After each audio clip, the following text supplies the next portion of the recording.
Hello, I'm Denise Renner, and I want to read you my February teaching letter. This is called, Who Am I in God's Eyes? Dear friend, it's so good to write to you and share with you what is on my heart. I don't know what this new year is bringing you. Maybe you've started a new job or career. Maybe you're dealing with some residual hurt from last year. Maybe you're free from debt. Or maybe you've sunk deeper into debt than you've ever been before. God wants you to know that in Him and by His strength, you are adequate for any task, assignment, challenge, or journey of faith. As we are already in the second month of 2026 and the days just keep going, I want to talk to you about the assignment God has given you. Perhaps you're feeling overwhelmed by how fast everything seems to be moving, and you're feeling like you don't have the time, the energy, or the skills to get everything done. Maybe you're asking God, Lord, are you sure I'm going to make it through this? Could it be that you've chosen the wrong person for this job? I believe many of us have felt those feelings of inadequacy, feelings of not measuring up to the assignment at hand. I know I have, but we can take heart in the fact that we aren't the only ones. If you study the account in Exodus chapter 3, where God gives Moses the assignment of leading Israel out of slavery, you'll see that even Moses replied to God, "Who am I that I should go to Pharaoh and bring the Israelites out of Egypt?" Exodus 3, verse 11. The fact is that God sees more in us than we see in ourselves. Moses asked God, "Who am I?" Because he just saw himself as a shepherd, a husband, a father, and a son-in-law. But God saw in him as much more, a deliverer, a great prophet, and a friend. Friend, perhaps God is asking you to do something or be something for Him, and all you can see is what you're not. You just think, oh, I'm not highly educated. I'm not the prettiest or the strongest, and I am too afraid. Maybe you ask God, how can you expect me to do that?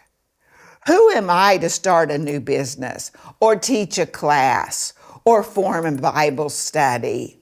Even so, God looks at you and says, you're the one for the job. I've been preparing you and you are ready. I remember when we were living in Tulsa years and years ago, I received a calling from God that I didn't feel able to do.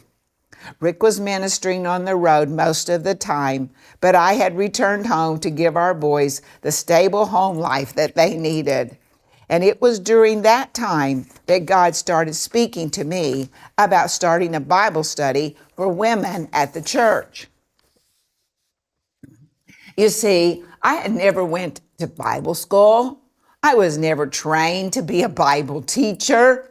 I knew God was putting this Bible study in my heart and asking me to lead it, and I loved our pastor and his wife, but honestly, I felt that if I tried to talk to him, the pastor, to get his blessing, I would just start stuttering and have absolutely no idea what to say.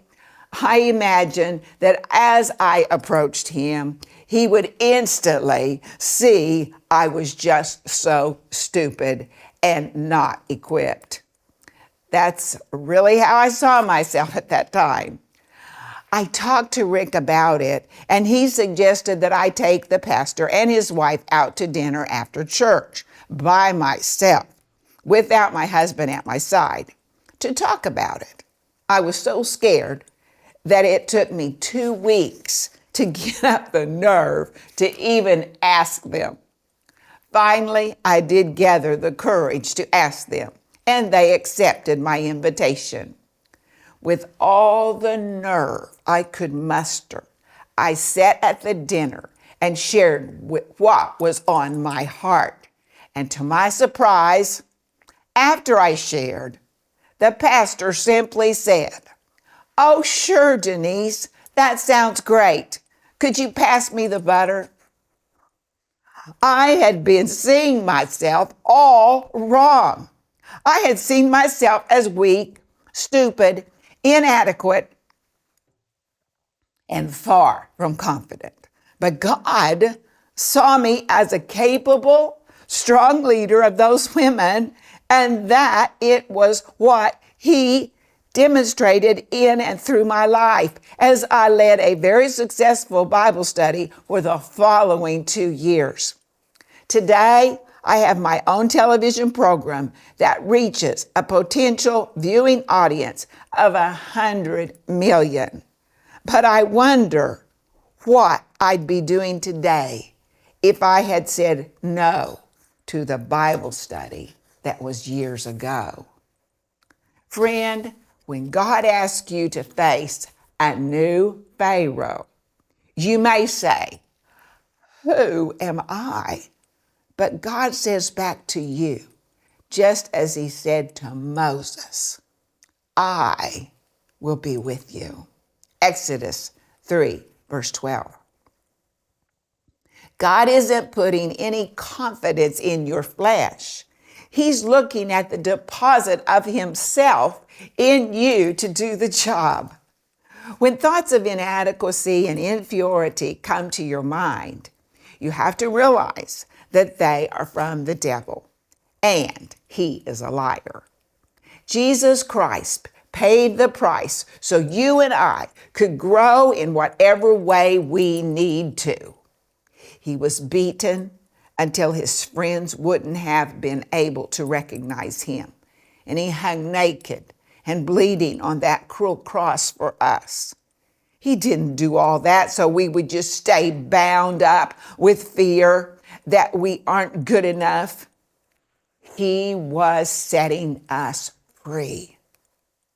Friend, I pray that when God says to you, "This is your next assignment," you won't despair and ask, "Who am I to do this?" Instead, you'll declare with confidence, "Yes, Lord, I'm the one for the job. Use me however you will." If you'll pour out your heart to God and take just one step toward the goal He has put in your heart, you'll be on your way to making this one of the greatest years yet. Before I close, I want to invite you to come watch my weekly program, Time with Denise Renner. I'm currently doing a series with Rhonda Garver all about your identity and role in God's plan as a woman.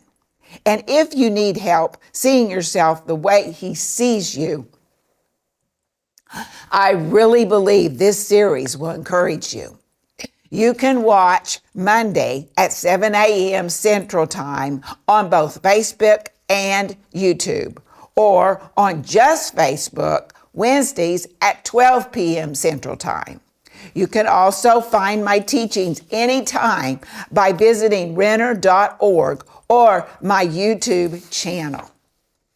Another way we would love to encourage you is by praying with you for the faith and the confidence you need to obey God's calling.